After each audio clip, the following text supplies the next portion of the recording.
Hello everyone, welcome to my channel management point. I am Bhavna Bhardwaj. आज जो हमारा topic है वो है ह्यूमन रिसोर्स मैनेजमेंट। तो आज हम ह्यूमन रिसोर्स मैनेजमेंट की स्टडी करने वाले हैं।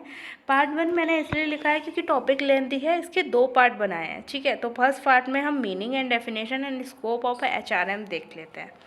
ठीक है, तो पहले देखते हैं कि मीनिंग क्या कहता है हमारा ह्यूमन रिसोर्स का। इसमें लिखा हुआ है organisation or association of people and functions through people. Every organisation has 4 M's: man, material, money and machine. Out of all the 4 M's, man is the most important resource because it is a man who make a best use of other resource available: money, material and machine. Basically हर organisation में 4 M's होते हैं। देखिए 4 M's का मतलब यहाँ पे man person के लिए यूज हुआ है, मटेरियल के लिए, मटेरियल जो रॉ मटेरियल होता है, फिनिश प्रोडक्ट भी हो सकता है, उसके लिए यूज हुआ है। मनी आप जानते ही हैं और मशीन आप जानते ही हैं। ठीक है, तो सभी 4 M's में से मैन मोस्ट इम्पोर्टेंट रिसोर्स होता है क्योंकि मैन जो है वो अदर रिसोर्सेज को बेस्ट यूज कर सकता है। तो मैन के बाद जो अवेलेबल रिसोर्सेज होते हैं वो है मटेरियल, मनी और machine. Hence a man is a most significant resource of any organisation and is known as human resource. ठीक है, तो यहाँ पे लिखा है कि किसी भी जो, इसलिए मैन को एक इम्पोर्टेंट रिसोर्स होता है जो कि ऑर्गेनाइजेशन में, जिसे हम ह्यूमन रिसोर्स कहते हैं। ठीक है, success of any organisation depend upon how it make a best use of resources it has. The optimum utilization of resource depend upon the quality of people of organization. So long run only those organization are successful which is have quality of people with them. किसी भी organisation की सफलता इस बात पर depend होती है कि वो कैसे रिसोर्सेज का यूज करती है। रिसोर्सेज यहाँ पे किसके लिए यूज हुआ है? मैन, मटेरियल, मनी और मशीन, ये नहीं भूलना है। ठीक है, और मैन को मोस्ट इम्पोर्टेंट माना गया है। ऑर्गेनाइजेशन के पीपल्स की क्वालिटी डिपेंड होती है कि और कि रिसोर्सेज का ऑप्टिमम यूटिलाइजेशन किस तरीके से हो रहा है। ठीक है, अब हम मैन के बारे में पढ़ रहे हैं, तो लॉन्ग रन तक वही ऑर्गेनाइजेशन सर्वाइव कर सकती है जिसके पास गुड क्वालिटी ऑफ पीपल होते हैं। ठीक है, अब और आगे क्या लिखा हुआ है? An organisation can survive and grow if it has a right people and right time working at a right jobs. Other words में कहें तो ऑर्गेनाइजेशन जब भी सर्वाइव कर सकती है, ग्रो कर सकती है, अगर उसके पास right people at a right time and working at a right job हो। मतलब सही टाइम पर सही व्यक्ति का सही जॉब को प्राप्त करना, जिससे कि सर्वाइव कर सके हमारी ऑर्गेनाइजेशन। ठीक है, good human resource management practices can make available right people eight right time and right job. Good human resource management वही है जो right people eight right time and right job करा सकता है। ठीक है, तो अभी हम डेफिनेशन देख लेते हैं कि हमारी डेफिनेशन क्या कहती है। तो डेफिनेशन में लिखा है human resource is concern with the most effective use of people to achieve organisational and individual goals. HRM सबसे इफेक्टिव यूज होता है ऑर्गेनाइजेशन एंड इंडिविजुअल गोल्स को प्राप्त करने के लिए। अकॉर्डिंग टू फिलिपो के अकॉर्डिंग क्या लिखा हुआ है? HRM is a planning, organising, directing, controlling of a procurement, compensation, integration, maintenance and separation of human resource to end the individual organisational and social objective and accomplishment.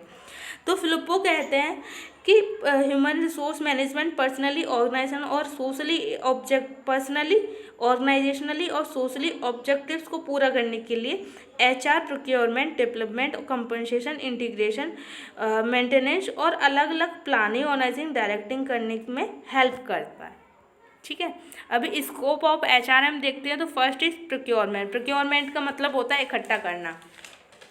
ठीक है, procurement include recruitment and selection of right kind of person to occupy the various post of organisation. Post of organisation मतलब vacancies.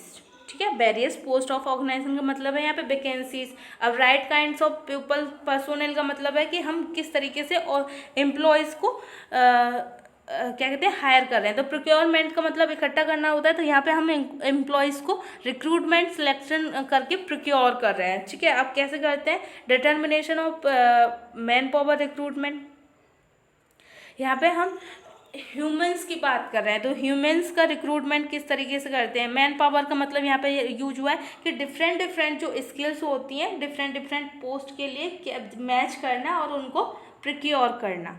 Job analysis, job analysis में क्या होता है कि हम job को एक एनालिसिस करते हैं, जो हमारा स्ट्रेटजी बनाई है हमने, जो भी रोल बनाया है कि मैनेजर का क्या रोल है, तो वो सारी जो एनालिसिस करी जाती हैं वो सारी चीज़ें, ठीक है। Nature and scope of recruitment का मतलब होता है कि रिक्रूटमेंट किस तरीके का है, इंटरनल रिक्रूटमेंट है या एक्सटर्नल रिक्रूटमेंट है। एक्सटर्नल मतलब ऑर्गेनाइजेशन के बाहर से हम आउट ऑफ गेट से एंट्री, आउट ऑफ गेट से हम रिक्रूटमेंट कर रहे हैं, ठीक है, बाय गेट एंट्री हो रही है। और इंटरनल क्या होता है कि जो हमारे पहले से एम्प्लॉयज़ होते हैं उनके थ्रू या उनके रेफरेंस पे या फिर पहले से रिटायर हो चुके हैं हमारे ऑर्गेनाइजेशन में दोबारा आ रहे हैं, तो उस तरीके के जो एम्प्लॉयज़ को ऐड करना, प्रिक्योर करना, ठीक है। तो एम्प्लॉयमेंट ऑफ सिलेक्शन, सिलेक्शन का मतलब होता है रिक्रूटमेंट के बाद का जो प्रोसेस होता है वो सिलेक्शन होता है। और रिक्रूटमेंट क्या होता है, वैकेंसीज के निकालने से सिलेक्शन से लेके तक का जो प्रोसेस होता है वो रिक्रूटमेंट होता है। प्लेसमेंट ऑफ एम्प्लॉयज़, एम्प्लॉयज़ के प्लेसमेंट का मतलब यहाँ पे किस तरीके से है कि प्लेसमेंट का मतलब समझेंगे पहले। प्लेसमेंट का मतलब होता है कि ऑर्गेनाइज किसी कहते हैं ना कॉलेज प्लेसमेंट।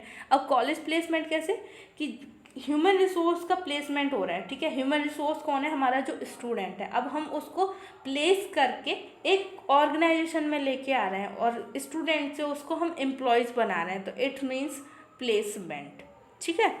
तो सेकंड पॉइंट देखते हैं, training and development. Training and development is a must to prepare the employ for actual management situation. Actual management situation के लिए एम्प्लॉयज़ को रीड कराना और ट्रेनिंग प्रोवाइड कराना चाहिए, ठीक है। क्यों, क्योंकि employees participate in committee and board meetings में also contribute towards their development, ठीक है। कहने का मतलब है कि एम्प्लॉय जब पार्टिसिपेट करेगा तो उसके थ्रू कमेटीज़ एंड मीटिंग्स में अगर कोई एम्प्लॉयज़ पार्टिसिपेट करता है, कर सकता है, तो वो कहीं ना कहीं अपना कॉन्ट्रीब्यूशन करेगा फॉर अ डेवलपमेंट के लिए, समझे। ताकि कमेटी और बोर्ड मीटिंग्स में एम्प्लॉय का पार्टिसिपेशन भी उनकी डेवलपमेंट की ओर कंट्रीब्यूट दे सकती है, ठीक है। तो अभी थर्ड पॉइंट देखते हैं, job analysis and job description. Job analysis में क्या होता है, involves the study of job requirements of enterprises and assign a well defined function to job so that qualified employ may be hired. Job requirements के according जो एंटरप्राइजेस की job requirements होती हैं उसके थ्रू हम जॉब डिस्क्रिप्शन और job analysis बनाते हैं। जॉब डिस्क्रिप्शन में क्या होता है कि जैसे कि फॉर एग्जांपल एक प्रोडक्शन मैनेजर की हमें रिक्वायरमेंट है, ठीक है, तो हमने वैकेंसी निकाली। अब उस वैकेंसी में जब हम जॉब डिस्क्रिप्शन लिखेंगे तो उसमें लिखेंगे कि हम सैलरी इतनी प्रोवाइड कर रहे हैं, उसके लिए हमारी क्वालिफिकेशन ये होनी चाहिए, ठीक है, और इतना एक्सपीरियंस होना चाहिए, ठीक है। तो और ये सारी चीज़ें जो होती हैं वो जॉब डिस्क्रिप्शन होता है, ठीक है। तो इसमें लिखा हुआ है job analysis and job description में इंटरप्राइजेस की जॉब रिक्वायरमेंट को स्टडी किया जाता है और असाइनमेंट को वेल डिफाइंड फंक्शनेट किया जाता है पोस्ट में, ताकि क्वालिफाइड एम्प्लॉयज़ को हायर किया जा सके, ठीक है। It also form the basis of base determination. इसका मतलब है कि साथ ही वेजेस के आधार पर भी डिटर्मिनेशन होता है, डिटर्मिनेट करते हैं, ठीक है। रिम्यूनरेशन है रिवॉर्ड्स, फोर्थ पॉइंट को पढ़ते हैं। रिम्यूनरेशन का मतलब यहाँ पे सैलरी से रिलेटेड है, मनी से रिलेटेड है, ठीक है। रिवॉर्ड्स यहाँ पे इंसेंटिव्स, रिवॉर्ड्स, ठीक है। तो यहाँ लिखा है provision of adequate remuneration for a work done by an employ involves job analysis and job evaluation. Adequate मतलब सही रिम्यूनरेशन, रिम्यूनरेशन के लिए एम्प्लॉयज़ के थ्रू किए गए वर्क को job analysis and job evaluate किया जाता है, जिसमें वेज रेट लिखा हुआ है ना, wage it includes determination base rates, incentives, system of base payment, merit rating, performance appraisal. कहने का मतलब है कि इसमें base rate, incentive, system of base payment and merit rating, performance appraisal include होती हैं। मतलब कि जो हम सैलरी दे रहे हैं तो सैलरी देने से पहले जो जजमेंट हो रहा है उस सैलरी का, मतलब कि होल ईयर में या फिर whole of the month employees ने किस तरीके से काम किया, ठीक है, कितना लेट आया है या फिर कितनी लीव्स हुई हैं उसकी, तो कितना उसका खुद का एक्सपीरियंस इन्वॉल्व था, क्या उसने किस तरीके से काम किया, तो वो सारी चीज़ें कहीं ना कहीं उसके इंसेंटिव और सैलरी पर डिपेंड होती हैं। ठीक है, तो फोर्थ पॉइंट देखते हैं, पर्सोनल रिकॉर्ड्स। पर्सोनल यहाँ पे पीपल्स के लिए यूज हुआ है, मतलब ह्यूमन के लिए यूज हुआ है, ह्यूमन बीइंग के लिए। ठीक है, तो अब इसमें क्या है, the function of personal records involve the collecting biodata of all employ pertaining to their work. Example, training, job performance, aptitude, payment records.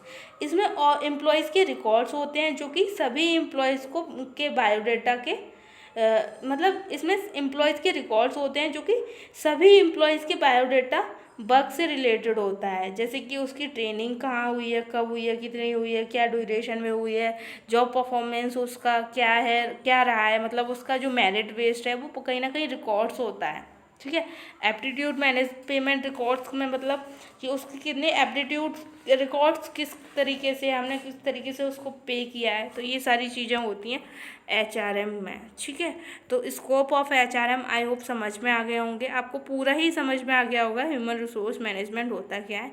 तो पार्ट 2 जो वीडियो है मैं बहुत जल्दी अपलोड करने वाली हूँ। तो थैंक यू सो मच। अगर आपको मेरी वीडियो पसंद आई हो तो प्लीज़ सब्सक्राइब कीजिएगा और शेयर कीजिएगा। Thank you.